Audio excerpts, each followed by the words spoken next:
आज 23 सितंबर है। पाकिस्तान की मजमूई मौसमी सूरत हाल, वेस्ट पैसिफिक में बनने वाला टाइफून रसागा, इसके बारे में मैं आपको इस वीडियो में बताऊंगा दुनिया के तमाम मौसमी मॉडल के मुताबिक। जैसे कि आप इस मॉडल में देख सकते हैं कि ये सितंबर के लास्ट में एक सिस्टम कराची के करीब पहुंच सकता है, और इसके अलावा अक्टूबर के पहले हफ्ते में एक दूसरा सिस्टम कराची और सिंध की साहिली पट्टी के नज़दीक पहुंच सकता है। और इसका क्या इम्पैक्ट होगा, बहिरा अरब में क्या साइक्लोन बन सकता है। जैसे कि इस मॉडल में आप देख सकते हैं, अक्टूबर में सिंध की साहिली पट्टी पर बारिशें होती हुई नज़र आ रही हैं।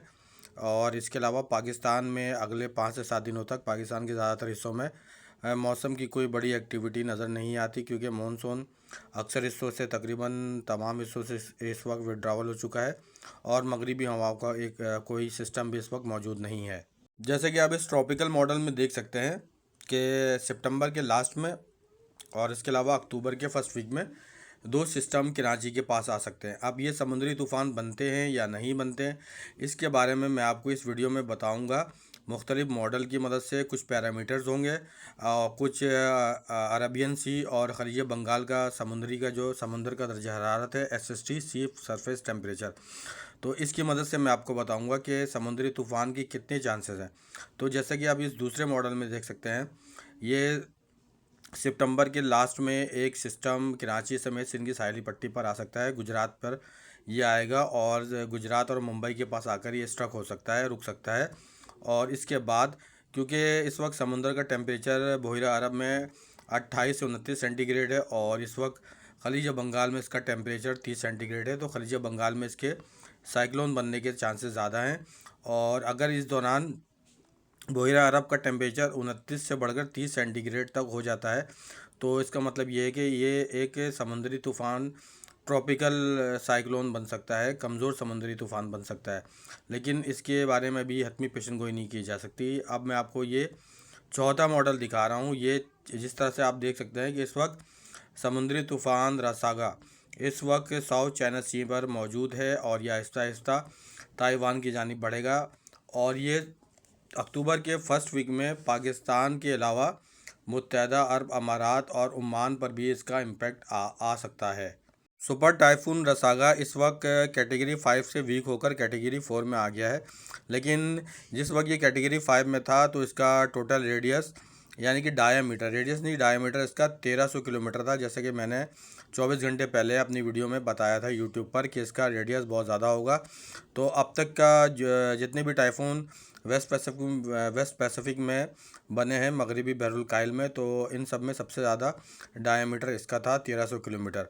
और ये इस वक्त कमज़ोर होकर कैटेगरी 4 में है, और ये ताइवान की जानिब बढ़ रहा है। ताइवान के बाद इसका मुमकिन जो अगला स्टॉप हो सकता है वो खलीज बंगाल होगा। खलीज बंगाल में आने के बाद इसके ट्रॉपिकल साइक्लोन बनने के चांसेस इस वक्त बहुत ज़्यादा हैं। राइट साइड पे आप देख सकते हैं, ये चाइना, साउथ चाइना सी है, और इसके बाद साउथ चाइना सी से जैसे आप देख सकते हैं 850 HPA की विंड्स हैं जो इस सिस्टम के साथ ट्रेवल कर रही हैं।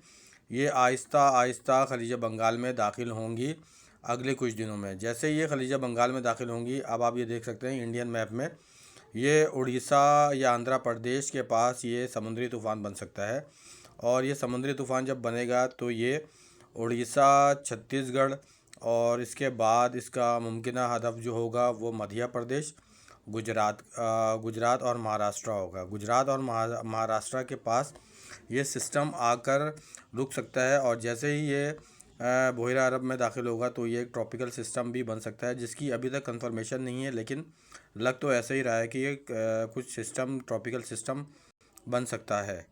अभी मैं आपको इस वीडियो में आगे चलकर सी सरफेस टेम्परेचर दिखाऊंगा, बहिरा अरब का भी और खलीज बंगाल का भी, कि आने वाले अगले चंद दिनों में ये कितना बढ़ सकता है और इसकी क्या पोजीशन होगी। और जैसे कि अब आप ये देख सकते हैं, जिसके बारे में मैं आपको बता रहा था, इस वक्त खलीज बंगाल, बे ऑफ बंगाल में टेम्परेचर जो है, सी सरफेस टेम्परेचर, समुंदर का दर्जा हरारत 30 सेंटीग्रेड है, और ये बढ़कर 31 सेंटीग्रेड तक हो जाएगा। जिसका मतलब ये होता है कि ये तूफ़ानों के लिए बेहतरीन टेम्परेचर होता है, सी सरफेस टेम्परेचर। इस दौरान बहिरा अरब का भी टेम्परेचर 1 से 2 डिग्री अगर बढ़ता है, तो बहिरा अरब, जैसे कि आप लेफ़्ट साइड पे देख सकते हैं, पाकिस्तान में ये कराची के पास इस वक्त इसका दर्जा हरारत जो है, टेम्परेचर है 28 सेंटीग्रेड है, जिसके बढ़ने की सूरत में ये एक ट्रॉपिकल सिस्टम बन सकता है और इसको मॉइस्चर खलीज बंगाल से भी और बहरा अरब से भी मिलेगा। जिसके बाद अगर ये ट्रॉपिकल सिस्टम बनता है तो ये कराची समेत साहिली पट्टी, बलूचिस्तान में और जनूबी पंजाब में वो तमाम एरिया जो इंडियन बॉर्डर के साथ हैं और सिंध के बिल्कुल करीब हैं, जनूबी पंजाब के इन तमाम एरियाज़ के अंदर लाइट टू मॉडरेट शावर और चंद जगहों पर तेज़ मूसलाधार बारिश भी हो सकती है इस सिस्टम के आने के बाद।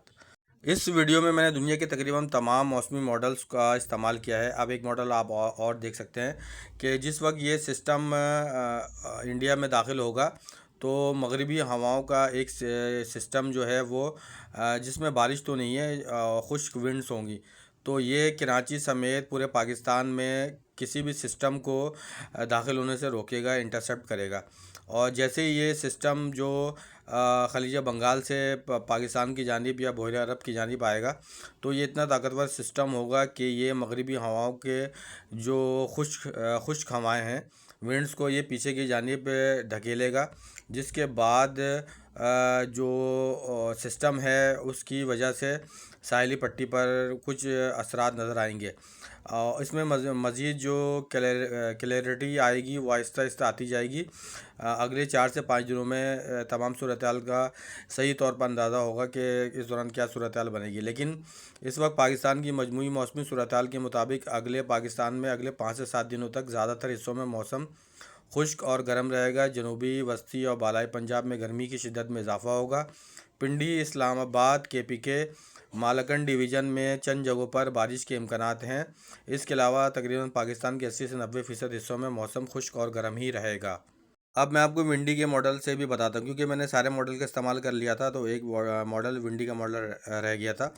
तो जैसे कि इस मॉडल में आप देख सकते हैं कि ये आज 23 सितंबर है, तो 24 और 25 सितंबर के बाद एक सिस्टम इंडिया में दाखिल होगा और ये आहिस्ता आहिस्ता ये आंध्र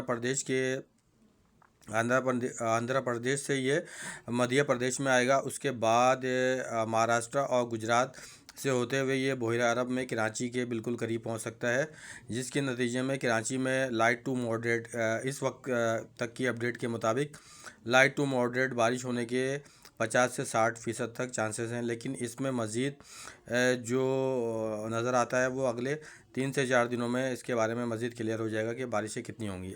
अब ये जो सिस्टम था टाइफून, सुपर टाइफून, ये ताइवान में जब दाखिल हुआ और ताइवान में इस वक्त तक शदीद तरीन मौसमी हालात हैं, ज़बरदस्त बारिशें हैं और जैसे कि आप इस वीडियो में देख सकते हैं। तो मज़ीद अपडेट के लिए इंशाअल्लाह ताला कल मैं वीडियो बनाऊँगा।